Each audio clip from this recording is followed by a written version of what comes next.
A young man came from a high school basketball game, and a colleague grabbed me for concern that he had a quadriceps tendon rupture. He had a lot of pain and swelling right at the quadriceps tendon region and did not want to extend his leg.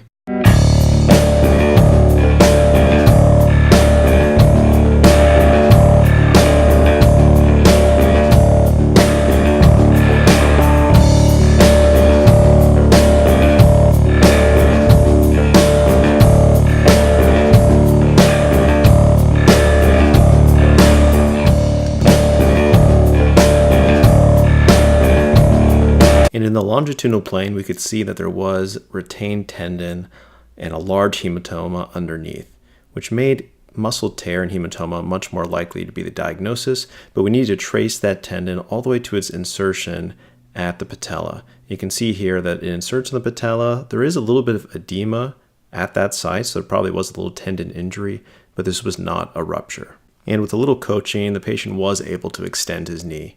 This was good news for the patient. Rest, ice elevation, NSAIDs, follow up with your doctor. Thank you, point-of-care ultrasound, for allowing us to differentiate muscle tear and hematoma from quadriceps tendon rupture.